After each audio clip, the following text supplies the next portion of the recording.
Okay. Hey guys, welcome to Game Rats. We're coming at you through the internet because we're socially distancing, as you should be too. But anyway, the show must go on. So today we are going to be talking about games that have time travel in them. So, you guys have anything you want to add to that? Oh, I just want to go back to 2000. Back to 2000? The year 2000. Yeah, can we go back in time? It was fine. How about we go back in time a couple months and just stop that dude from eating a bat? That's what we should do. Are you sure? I don't. Anyway, I'll kick it off. Here's my segment. It's about Shadow of Destiny. And it's a little bit long, but something tells me you probably have the time. So here it is. When you think of time travel games, you probably think of something like A Link to the Past, Chrono Trigger, or maybe even something like Prince of Persia: The Sands of Time. But unless you're some kind of weirdo, like I am, the first game to cross your mind probably isn't going to be Konami's Shadow of Destiny, or Shadow of Memories if you're playing the game outside of the United States. Released on the PC and PlayStation 2 in 2001, and later the PSP in 2010, Shadow of Destiny stars the freakishly long-legged protagonist Ike. So, were you the one that stabbed me too? And Ike is kind of an idiot. We'll get back to his moronic choices in a minute here.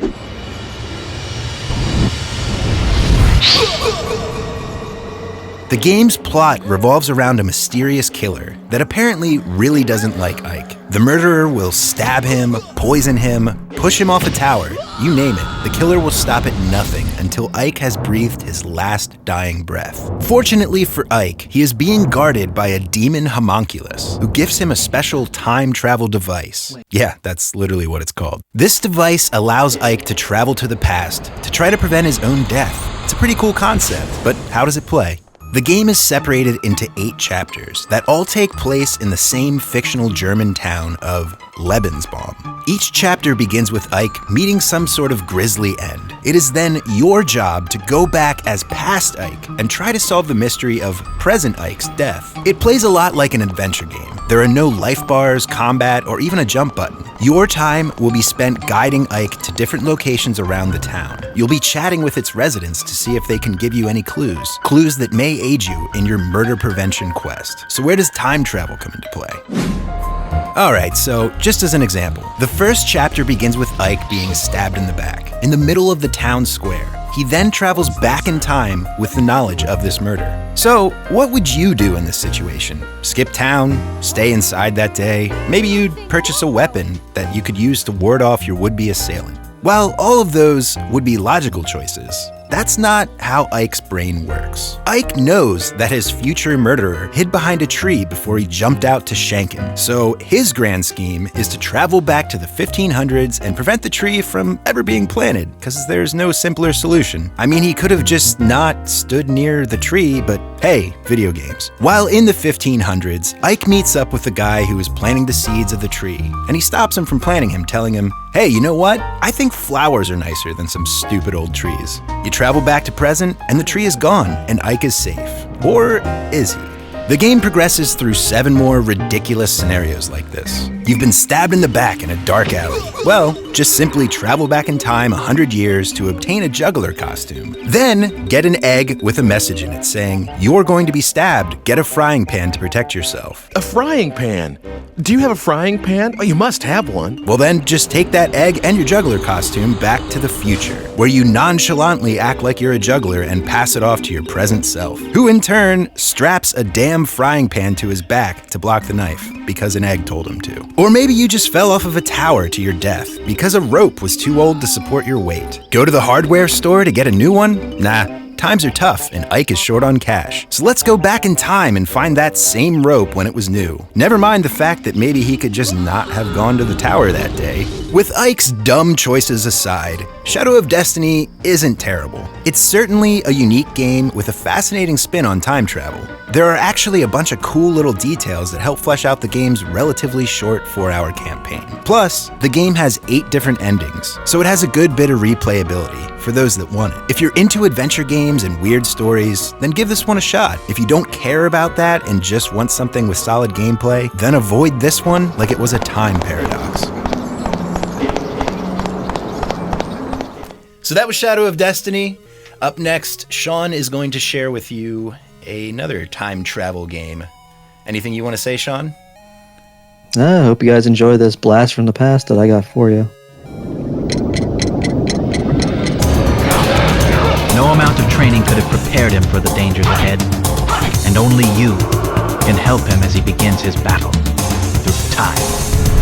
So for time travel, what better game to play but Time Commando? I mean, it's got time in the name, right? Time Commando was released July 31st, 1996 for PC. It was later ported for the PlayStation, released September 30th of the same year. This game takes place in the very far future of March 15th, 2020, at the Historical Tactical Center. You play as the great hero Stanley Opar. That's right, the guy's name's Stanley. In his tight golden suit and belt he wears like a thong, he's a member of the Special Action for Virus Elimination, also known as SAVE. When a programmer from a rival corporation that looks like Socrates infects a system with a predator virus and opens up some kind of time bubble, it's then up to Stanley to enter it and save the world.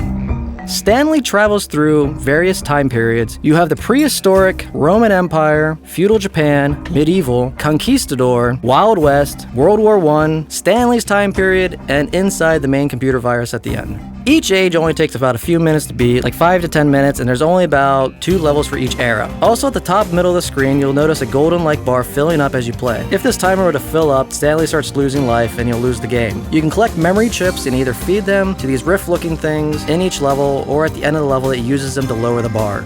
Okay, so Stanley kills everything in his path. Like everything is a bad guy. That gorilla minding his own business? Kill him. That monk meditating? Kill him dead. That woman you just saved from being sacrificed? Well, kill her anyway. I mean, I know now why we don't have saber-toothed tigers, dragons, or wizards anymore. Thanks, Stanley. He has quite the array of weapons to choose from in each age to help him quench his bloodthirst. You can't carry any weapons over to the next age, but each one has about 5 weapons to choose from, like clubs, swords, muskets, laser guns, a yo-yo. Yeah, a yo-yo.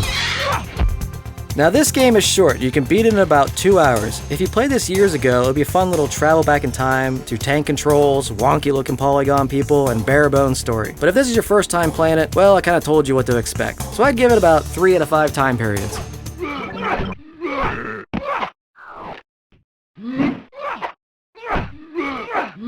Well, thank you for sharing that, Sean. I think that was actually probably your best one.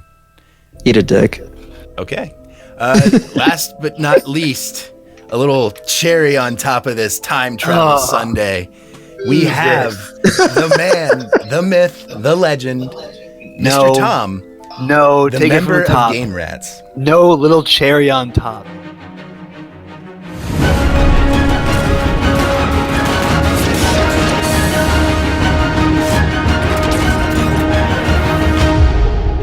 I'm going to keep this brief and skip the whole what is Titanfall 2, because if you don't know about Titanfall's big sister Apex Legends, then not only are you living under a rock, but you are a rock to be lived under.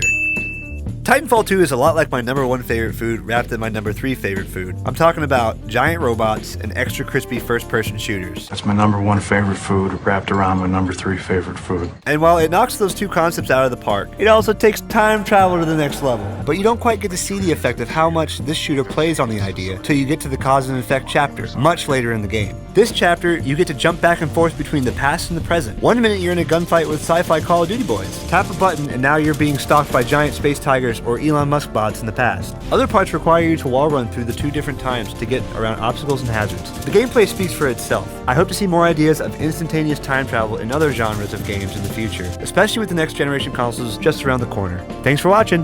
Done! Done!